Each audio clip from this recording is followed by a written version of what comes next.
ప్రజాగలం వినిపించడానికి మీ ముందుకొస్తుంది V News, voice of public, ప్రజాపక్షం, ప్రజల కోసం.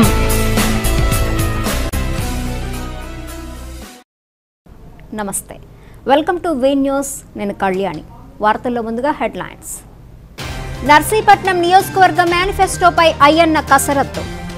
చాలా చేశాను, ఇంకా చేసి చూపిస్తామన్న మంత్రి. ఉత్తరాంధ్ర వెనుకబాటుపై మాజీ మంత్రి కొనతాల ఆవేదన. నిధుల కేటాయింపుల్లో ప్రాధాన్యత ఇవ్వాలని డిమాండ్. ప్రజాసేవలో అయ్యన్న ఫ్యామిలీ. అన్నపూర్ణ అక్షయ ఫౌండేషన్ సేవలపై ప్రశంసలు. శాసనమండలి ఎన్నికల ప్రచార హోరు. గెలిపిస్తే అందుబాటులో ఉంటానన్న ఆడారి కిషోర్. 4.5 సాధించిన ప్రగతిని వివరిస్తూ రాబోయే కాలంలో చేపట్టబోయే బృహత్తర ప్రణాళికలను ఎన్నికల మేనిఫెస్టోలో చేర్చి ప్రజల ముందుకు వెళ్తామని రోడ్లు భవనాల శాఖ మంత్రి చింతకాయల అయ్యన్న పాత్రుడు చెప్పారు. తెలుగుదేశం అభ్యర్థిగా 9వసారి నర్సీపట్నం అసెంబ్లీ సెగ్మెంట్ నుంచి పోటీ చేస్తున్న అయ్యన్న పాత్రుడు ఎన్నికల ప్రచార సరళిపై సమన్వయ కమిటీ సభ్యులతో చర్చించారు. చేసిన అభివృద్ధే విజయానికి సోపానమన్నారు. 4.5 అద్వితీయ ప్రగతి సాధించిన నర్సీపట్నం నియోజకవర్గం పల్లెపల్లె అయ్యన్న అభివృద్ధిని స్వాగతించింది. అన్ని మౌలిక సదుపాయాలతో గ్రామ సీమలు కలకల్లాడుతున్నాయి. మున్సిపాలిటీ అభివృద్ధిలో శరవేగంగా దూసుకెళ్లింది.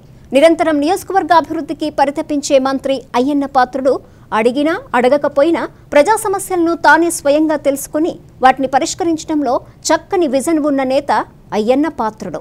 ప్రజల మనోగతాలను దృష్టిలో పెట్టుకుని అభివృద్ధికి బాటలు పరిచిన అభివృద్ధి ప్రదాత అయ్యన్న పాత్రుడు. అభివృద్ధే ఆయన అజెండా. అదే ఆయనకు ఓట్ల వర్షం కురిపిస్తుంది. 9వసారి పోటీకి సై అంటున్న అయ్యన్న తాను చేసిన అభివృద్ధి సంక్షేమ పథకాలే విజయానికి సోపానాలని శ్రేణులకు గుర్తు చేశారు.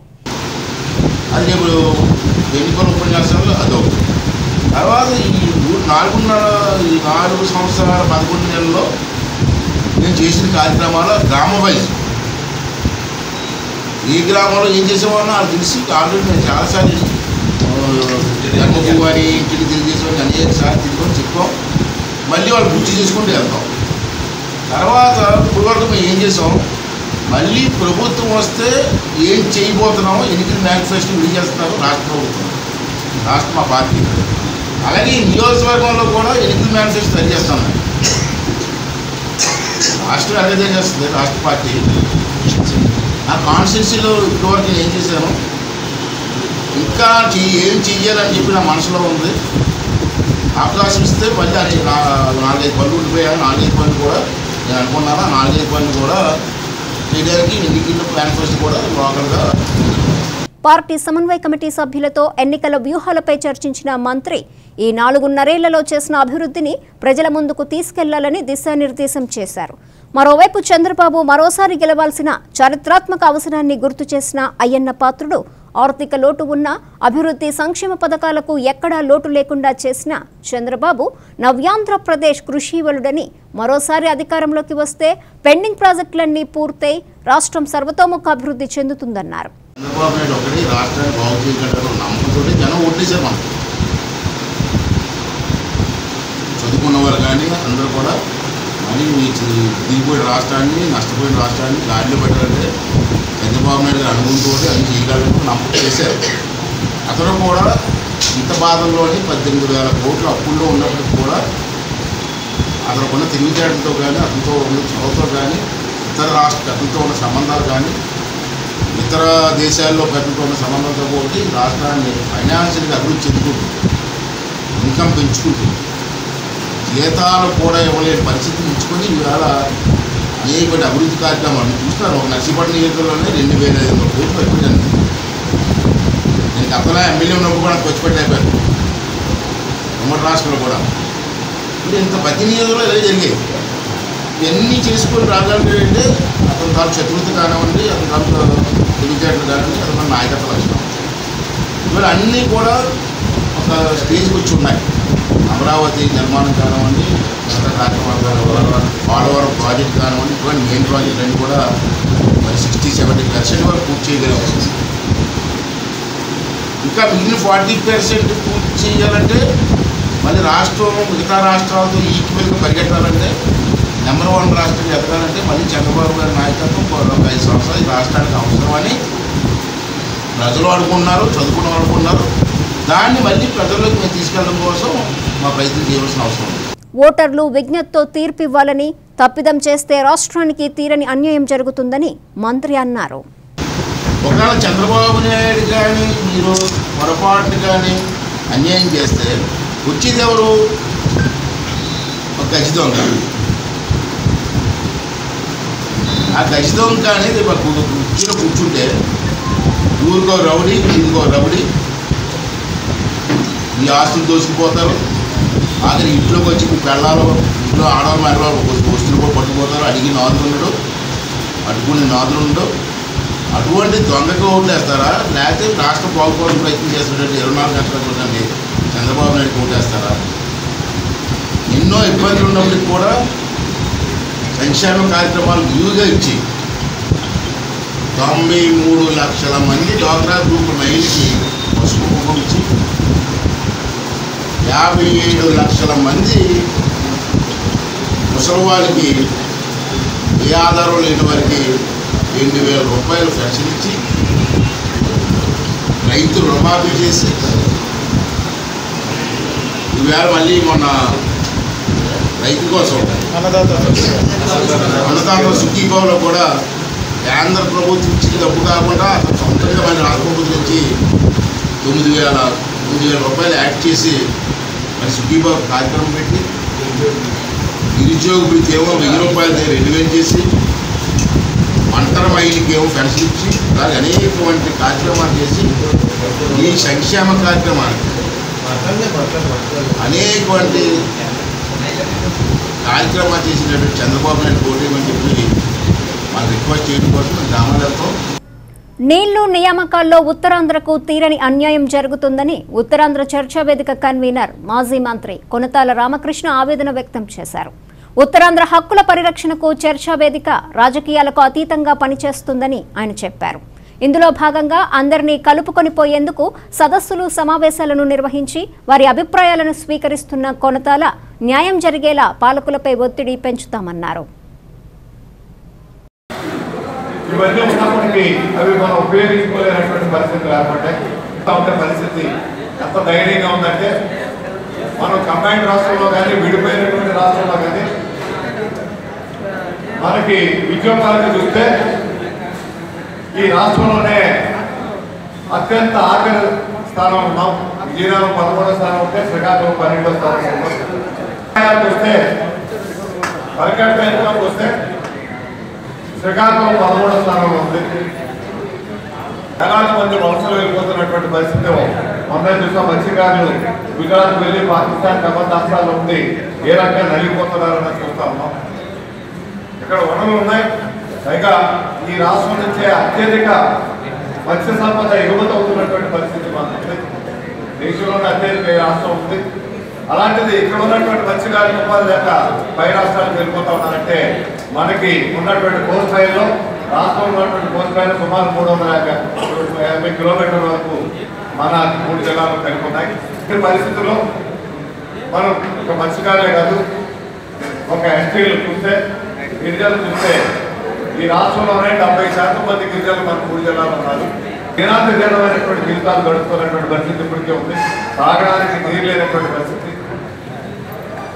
ఈరోజు కేంద్రంలో శ్రీకృష్ణ కమిషన్లో అత్యంత వెనుకబడి జిల్లాలుగా మన 7 జిల్లాలను గుర్తించి, రాయలసీమ 4, మన 3 జిల్లాలు గుర్తించి మనకి ప్రత్యేక ఆర్థిక సహాయం ముద్దేళ్ళ తరహాలో అందించాలని తెలియపరిస్తే అది కూడా పక్కకు వెళ్ళిపోయి కేవలం 50 కోట్లు మాత్రమే జిల్లాకి ఇచ్చే కార్యక్రమం జరుగుతూ ఉంది. 10 మందికి సాయపడే తత్వం అయ్యన్నది. ఉన్నది ఉన్నట్లు కుండబద్దలు కొట్టడం ఆయన నైజం. రాజకీయాలు వేరు, ప్రజాభ్యుదయం వేరువేరుగా చూడాలన్నది మంత్రి దృక్పథం. అందుకు తగ్గట్టుగా అయ్యన్న ఫ్యామిలీ నియోజకవర్గంలో ప్రజాహిత కార్యక్రమాల్లో మమేకమై చేస్తున్న సేవా కార్యక్రమాలు జనరంజకమయ్యాయి. మంత్రి సతీమణి ఓవైపు, కోడలు డాక్టర్ సువర్ణ మరోవైపు ప్రజల మధ్య ఉంటూ అందరి ప్రశంసలు అందుకుంటున్నారు. పేదోళ్లు బాగుండాలని, అందుకోసం అన్నపూర్ణ అక్షయ ఫౌండేషన్ ద్వారా చక్కని సేవా కార్యక్రమాలు అమలు చేస్తున్న చక్కని ఫ్యామిలీ అయ్యన్న ఫ్యామిలీ. ఆప్యాయత పలకరింపు, కష్టకాలంలో అండ. నర్సీపట్నం నియోజకవర్గంలో ఇలా అనుబంధం పెనవేసుకున్న కుటుంబం అయ్యన్న కుటుంబ సభ్యులకే ఈ ఘనత దక్కుతుంది. మంత్రి చింతకాయల అయ్యన్న పాత్రుడు రాష్ట్ర రాజకీయాల్లో బిజీ ఉన్నప్పటికీ తమను నమ్ముకున్న ప్రజల బాగోగుల పట్ల అయ్యన్న కుటుంబం నిరంతరం పరితపిస్తుంటుంది. ఎక్కడ ఎప్పుడైనా ఎవరికైనా సహాయపడే గుణం కలిగిన అయ్యన్న కుటుంబ సభ్యులు రాజకీయాలకు అతీతంగా ఆపన్నహస్తం అందించడంలో మహాదిట్ట. ఏ శుభకార్యమైనా అయ్యన్న కుటుంబం దగ్గరుండి శుభారంభం చేయటం ఈ నియోజకవర్గంలో ప్రత్యేకతనే చెప్పాలి. ఆధ్యాత్మికమైన శుభకార్యాలైనా మరేదైనా సరే తమ బాధ్యతగా అయ్యన్న కుటుంబ సభ్యులు చూపించే చొరవ, సహకారం నియోజకవర్గమంతా ప్రశంసలందుకుంటోంది. మొదట నాకు ఒక ఐడియా పుట్టింది, సువర్ణ గారికి నాకు ఒక హెల్త్ క్యాంప్ పెట్టాలని. కానీ ఇప్పుడు దాకా చూసిన హెల్త్ క్యాంపులు ఏంటంటే, మనం ఇప్పుడు రఘుతేజ గారు చెప్పినట్టు అక్కడికి వెళ్ళడం, టాబ్లెట్స్ ఇవ్వడం, మళ్ళీ పంపించడం, లేకపోతే అక్కడ 2-3 డాక్టర్స్ ఉండడం. కానీ ఇది డీటెయిల్డ్గా మెటిక్యులస్ వర్క్ చేసి మోహన గారితో డిస్కస్ చేసి సహాయ ఆర్గనైజేషన్ తోటి అన్నపూర్ణ అక్షయ పాత్ర సొసైటీ, దాని ప్రెసిడెంట్ గారు పద్మావతి గారు, దాంట్లో మెంబర్స్ ఉన్నారు. వాళ్ళందరూ కూడా కూర్చొని ఒక బ్రెయిన్ స్టార్మ్ చేసి ఈ ఎట్టి పరిస్థితుల్లో ఇంత మెగా క్యాంప్ పెట్టాలి. మొట్టమొదటి అయితే బ్లడ్ శాంపిల్స్ తీసుకొని దానికి మళ్ళీ వాళ్ళకి డయాగ్నోసిస్ ఇద్దామని చెప్పేసి అనుకున్నాం. కానీ తర్వాత మళ్ళీ సూపర్ స్పెషలిస్ట్ తీసుకురావాలని చెప్పి రఘుతేజ గారు కానీ దీప్తి గారు గైనకాలజిస్ట్, రఘుతేజ గారు ఏమో రేడియాలజిస్ట్, ఇద్దరు కూడా సజెషన్ ఇవ్వడం జరిగింది. ఆ సజెషన్ మేర మిగతా డాక్టర్స్ అందరినీ కూడా ఇన్వైట్ చేయడం జరిగింది. ఒక బస్ చేసి తీసుకురావడం జరిగింది. దానికి డాక్టర్ సువర్ణ గారు మంత్రి ఆలోచన విధానాలకు తగ్గట్టుగా 10 మందికి ఉపయోగపడే ప్రజాహిత కార్యక్రమాలు చేసే అయ్యన్న సతీమణి పద్మావతిని పల్లె స్వాగతించి తమ సమస్యలను పరిష్కరించుకుంటుంటాయి. రాజకీయాలకు తావు లేకుండా పద్మావతి నేతృత్వంలో అన్నపూర్ణ అక్షయ్ ఫౌండేషన్ స్థాపించిన పద్మావతి ఫౌండేషన్ ద్వారా ఊరూరా అనేక ప్రజోపకార కార్యక్రమాలను చేపట్టారు. తన కుటుంబాన్ని ఆదరిస్తున్న ప్రజల రుణం తీర్చుకునేందుకు అన్నపూర్ణ అక్షయ ఫౌండేషన్ ద్వారా కోడలు డాక్టర్ సువర్ణ నేను సైతం అంటూ ఉచిత వైద్య శిబిరాలను నిర్వహించి నిరుపేదలకు మెరుగైన వైద్య సేవలు అందించడంలో ముందు వరుసలో నిలిచారు. అంతేకాకుండా ప్రతి సోమవారం కాశీ అన్నపూర్ణేశ్వరి సాక్షిగా పెదచెరువు వద్ద గల మరిడి మహాలక్ష్మి అమ్మవారి ఆలయ ప్రాంగణంలో అన్న సమారాధన గావించి 10 మంది ఆకలి తీర్చే కుటుంబంగా అయ్యన్న ఫ్యామిలీ ఖ్యాతి పొందింది. మరోవైపు మహిళా సాధికారతకు అయ్యన్న పెద్దపీట వేస్తుంటే ప్రభుత్వ పథకాలను పారదర్శకంగా అమలు చేయించి నారీమణుల ఆర్థిక స్వావలంబన సాధించేలా అన్ని మండలాల్లో మహిళా సదస్సులు నిర్వహించిన పద్మావతి ప్రజాహిత కార్యక్రమాల్లో చురుకైన పాత్ర పోషిస్తున్నారు. 1-2 వార్డు వారు ఆర్పీలో ఇవ్వండి, అక్కడ ఉన్నటువంటి మహిళలందరూ కూడా ఆహ్వానించడం జరిగింది. మరి నేను రావడం జరిగింది. వచ్చిన తర్వాత మరి అందరూ సరదాగా చైర్స్ పోటీలు ఇవ్వండి, అలాగే ముగ్గులు పోటీలు అవనివ్వండి, ఇవన్నీ ప్రైజ్ డిస్ట్రిబ్యూషన్స్ కూడా అయ్యాయి. మరి చక్కగా మహిళలు ఈరోజు స్వతంత్రం వచ్చినట్టుగా పాల్గొన్నారు అందరూ కూడా. మరి వీరు పసుపు కుంకుమ అడవుల్లో ఉన్నారు. ఆ అమౌంట్ కూడా 3500 కూడా ఈరోజు పడడం వల్ల చాలా ఆనందంగా ఉన్నారు. అలాగే ప్రతి సంవత్సరం కూడా ఇంకొక విషయం ఏంటంటే, ఈరోజు లైవ్ విన్నాము చంద్రబాబు నాయుడు గారి దగ్గర. ఆ లైవ్లో కూడా ప్రతి ఒక్క సభ్యురాలకు కూడా డ్వాక్రా గ్రూపుల వారికి హెల్త్ కార్డు ప్రొవైడ్ చేశారు. మరి నిజంగా మా గ్రూపులు అందరు సభ్యుల తరఫున కూడా వారికి ధన్యవాదాలు తెలియజేసుకుంటున్నాం. మరి ఎప్పుడూ కూడా ఇలాగే ఈ గ్రూపులు మా మహిళలందరూ కూడా ఆయన డెవలప్ చేయాలని చెప్పేసి ఈ సందర్భంగా తెలియజేసుకుంటూ సెలవు తీసుకుంటాం. ఇలా అయ్యన్న ఫ్యామిలీకి నర్సీపట్నం నియోజకవర్గంతో పెనవేసుకున్న అనుబంధం అంతా ఇంతా కాదనే చెప్పాలి. Pasagadugula Rambabu, bureau report. వి న్యూస్లో షార్ట్ బ్రేక్ తీసుకుందాం. Shri Vidya EAMCET coaching centre నర్సీపట్నంలో శ్రీ విద్యా జూనియర్ కాలేజ్ ఆధ్వర్యంలో 12 సంవత్సరాల అనుభవం గల అధ్యాపక బృందంతో EAMCET short term engineering coaching ప్రారంభించబడుతుంది. ప్రారంభం తేదీ 15/3/2019. మా ప్రత్యేకతలు: అందరికీ అర్థమయ్యే రీతిలో ఎంసెట్ ఇంజనీరింగ్ లో మంచి ర్యాంకు సాధించే విధంగా నిపుణులైన అధ్యాపకులచే బోధించబడును. ప్రతి రోజు సబ్జెక్టు వైజ్, చాప్టర్ వైజ్ టెస్టులు నిర్వహించటం, ప్రతి వారం చివర ఎంసెట్ మోడల్ టెస్ట్ నిర్వహించటం, సబ్జెక్టుపై పూర్తి అవగాహన కొరకు కౌన్సిలింగ్ అవర్స్ ప్రతిరోజు సాయంత్రం 4 గంటల నుండి 5 గంటల వరకు నిర్వహించబడును. ఇంగ్లీష్ మీడియం, తెలుగు మీడియం విద్యార్థుల క్లాసులు వేరు క్లాసులు నిర్వహించబడును. శ్రీ విద్యా జూనియర్ డిగ్రీ కళాశాల, శారదా నగర్, 1వ లైన్, ప్రతిభా స్కూల్ పక్కన, Narsipatnam. Correspondent and secretary Srimathi G Satyavani MA. సంప్రదించవలసిన సెల్ నంబర్లు 9640561123 9491690791. Welcome back to V news. Anakapalli YSR Congress పార్టీలో సందడి రాజుకుంది. మాజీ మంత్రి దాడి వీరభద్రరావు జగన్ సమక్షంలో వైకాపాలో చేరిన తర్వాత జిల్లాకు వస్తున్న సందర్భంగా అనకాపల్లి కార్యకర్తలు ఘనంగా స్వాగతం పలికేందుకు సిద్ధమయ్యారు.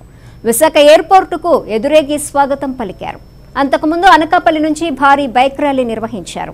రింగ్ రోడ్డు మీదుగా దాడి కార్యాలయం వరకు ర్యాలీ కొనసాగింది.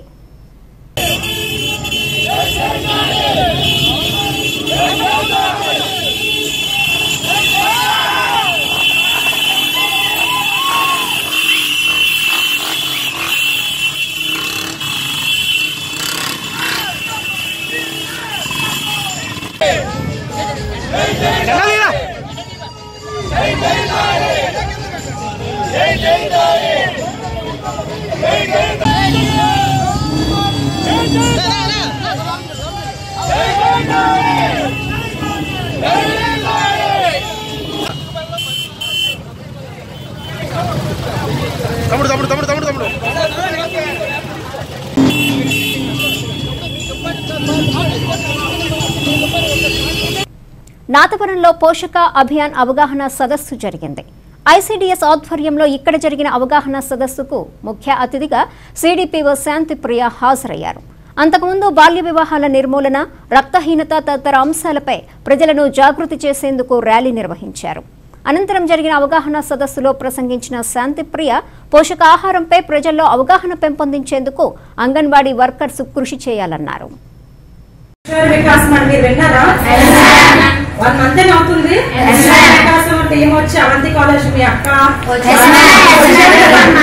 వచ్చి ఇంత చెప్పిన తర్వాత కూడా మీ క్లాస్ లో ఒకరికి చైల్డ్ మ్యారేజ్ అయితే మీరు ఏం చేస్తున్నారమ్మా? సడన్ గా మ్యారేజ్ మార్నింగ్ అనుకుంటే ఈవినింగ్ అయిపోదు. ఆ పాపకి సంబంధించి ఏదో జరుగుతూ ఉంటాయి కదా. ముందు తెలిసిపోతుంది కదా, వెంటూపులకి వస్తారు, మేమేమో పెద్దలు భోజనాలు ఇంటికి భోజనాలకు వెళ్తారు, ఇవన్నీ జరుగుతూ ఉంటాయి కదా. ఆ టైంలో మీరు ముందుగా మీ స్కూల్ హెడ్ మాస్టర్కి, లోపల అంగన్వాడీ టీచర్కి చెప్తే పైన సూపర్వైజర్లో మేము మేడం గారు అందరూ కలిసి వాళ్ళ దగ్గరికి వచ్చి వాళ్ళకి అవగాహన కల్పిస్తాం. ఆ వ్యవహారం చేయడం తప్పని. సోషల్ మీడియాలో రాజకీయాలపై ఇష్టానురీతిలో తప్పుడు పోస్టింగులు ఇస్తే తాట తీస్తామని పోలీసులు హెచ్చరిస్తున్నారు. తూర్పుగోదావరి జిల్లా శాసనమండలి ఎన్నికల్లో పోటీ చేస్తున్న నల్లమిల్లి శేషారెడ్డి ఓటర్లకు నజరానాలు పంపిణీ చేస్తున్నట్లు తప్పుడు పోస్టింగ్ పెట్టిన కొప్పినీడు బాలసుబ్రహ్మణ్యం మెడకు చుట్టుకుంది. అభ్యర్థి ఫిర్యాదు మేరకు దర్యాప్తు చేసిన పోలీసులు రేకవానిపాలెం గ్రామానికి చెందిన బాలసుబ్రహ్మణ్యంను అరెస్ట్ చేశారు. ఇందుకు సంబంధించిన వివరాలను వెల్లడించిన డీఎస్పీ వెంకట్రామారావు ఎవరైనా తప్పుడు పోస్టింగులు చేస్తే దండన తప్పదని హెచ్చరించారు. సిఐ పవన్ కిషోర్, ఎస్ఐ సుధాకర్లతో కలిసి ఆయన మీడియా సమావేశంలో మాట్లాడారు.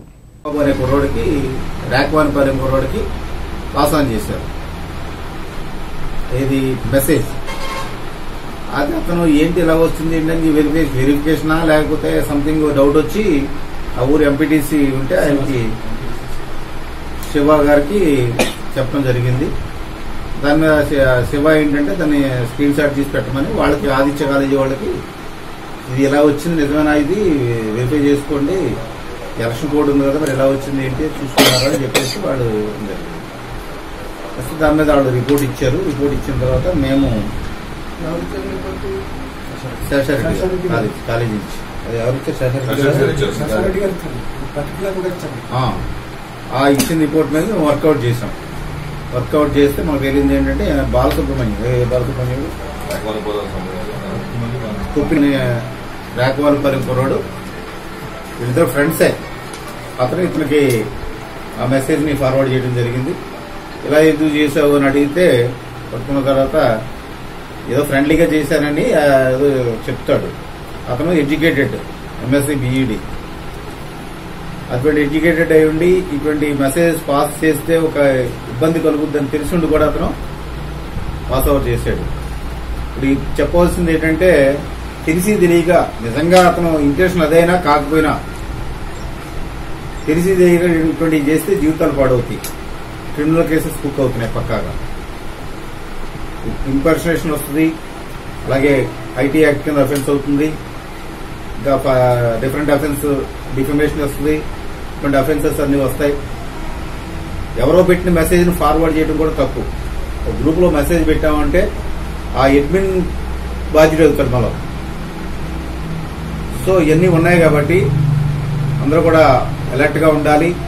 ఏదో ఏ మెసేజ్ పెడితే మెసేజ్ ఫార్వర్డ్ చేయడం కానీ, అలాగే కాంట్రాక్ట్ టీచర్లకు సర్వీసులు, రెగ్యులర్ ఉద్యోగ భద్రత వంటి అంశాలకు ప్రాధాన్యతను ఇచ్చి వారందరికీ న్యాయం జరిగేలా కృషి చేస్తానని ఉత్తరాంధ్ర టీచర్స్ ఎమ్మెల్సీ అభ్యర్థి ఆడారి కిషోర్ హామీ ఇచ్చారు.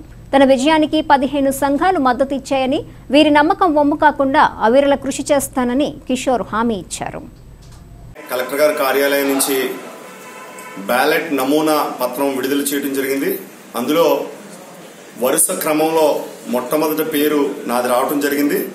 దానికి ఎదురుగా 1 నెంబర్ ప్రాధాన్యత ఓటు వేసి అత్యధిక మెజారిటీతో గెలిపిస్తారని చెప్పని ఉత్తరాంధ్రలో ఉన్నటువంటి ఉపాధ్యాయులు, అధ్యాపకులు, పాలిటెక్నిక్స్ లో పనిచేస్తున్నటువంటి ఇన్స్ట్రక్టర్స్ ని, మోడల్ స్కూల్స్ లో ఉన్నటువంటి ఉపాధ్యాయులు అందరినీ కూడా మరి నేను అభ్యర్థిస్తా ఉన్నాను. సమాజం కోసం, సమాజ హితం కోసం చేసే పనులు గత 20 సంవత్సరాల నుంచి విద్యార్థి ఉద్యమాల నుంచి హైదరాబాద్ కేంద్రీయ విశ్వవిద్యాలయంలో ఉద్యమ నాయకుడిగా, విద్యార్థి సంఘ అధ్యక్షుడిగా, సమైక్యాంధ్ర విద్యార్థి యోజన చేసే రాష్ట్ర కన్వీనర్గా గత 3 ఏళ్లుగా ఉపాధ్యాయుల సమస్యలపై పూర్తి స్థాయిలో పనిచేస్తూ అటు రాష్ట్ర ప్రభుత్వానికి, కేంద్ర ప్రభుత్వానికి నివేదించాల్సిన అన్ని అంశాలను నివేదిస్తూ వారి యొక్క సమస్య కోసం పరిష్కార దిశగా పనిచేస్తుంటే నాకు ఏపీటీఎఫ్ 1938 బీటీఏతో పాటు సుమారు 15 సంఘాలు మద్దతు ఇచ్చి కిషోర్ నీలాంటి వ్యక్తి చట్టసభలో ఉండాలని చెప్పిన తర్వాత మాత్రమే నేను ఎన్నికల్లో పోటీ చేస్తా ఉన్నాను. ఖచ్చితంగా వారి యొక్క నమ్మకాన్ని వమ్ము చేయను. ఉపాధ్యాయుల యొక్క సెల్ఫ్ ఎస్టీమ్ ని ఖచ్చితంగా ఈ సమాజంలో పెంచడం కోసం నాకు కొన్ని ఆలోచనలు ఉన్నాయి. ఆ ఆలోచనలు ఉపాధ్యాయుల యొక్క ఆకాంక్షలు ఏదైతే ఉన్నాయో ఖచ్చితంగా ప్రతిబింబించే విధంగా నేను పనిచేస్తాను. అందుకనే భారతదేశ రాజకీయ చరిత్రలో మొట్టమొదటిసారి శాసన మండలి ఎన్నికలకు వెళ్లే అభ్యర్థి ఎవరో చేయలేనటువంటి సాహసం 100 రూపాయల నాన్ జ్యుడిషియల్ స్టాంప్ పేపర్ మీద నా స్వాస్థలతో సంతకం పెట్టి ఒక బాండ్ పేపర్ రూపేణ ఇవ్వడం జరిగింది. మొన్న ఎలక్షన్స్ లో నామినేషన్ వేసినప్పుడు కూడా. వార్తలు ముగించే ముందు హెడ్లైన్స్ మరోసారి. నర్సీపట్నం నియోజకవర్గ మేనిఫెస్టోపై అయ్యన్న కసరత్తు. చాలా చేశాను, ఇంకా చేసి చూపిస్తామన్న మంత్రి. ఉత్తరాంధ్ర వెనుకబాటుపై మాజీ మంత్రి కొనతాల ఆవేదన. నిధుల కేటాయింపుల్లో ప్రాధాన్యత ఇవ్వాలని డిమాండ్. ప్రజాసేవలో అయ్యన్న ఫ్యామిలీ. అన్నపూర్ణ అక్షయ ఫౌండేషన్ సేవలపై ప్రశంసలు. శాసనమండలి ఎన్నికల ప్రచార హోరు. గెలిపిస్తే అందుబాటులో ఉంటానన్న ఆడారి కిషోర్. ఈ వార్తలు ఇంతటితో సమాప్తం. తిరిగి ప్రసారమయ్యే వి న్యూస్లో మళ్ళీ కలుసుకుందాం. అంతవరకు సెలవు. నమస్కారం.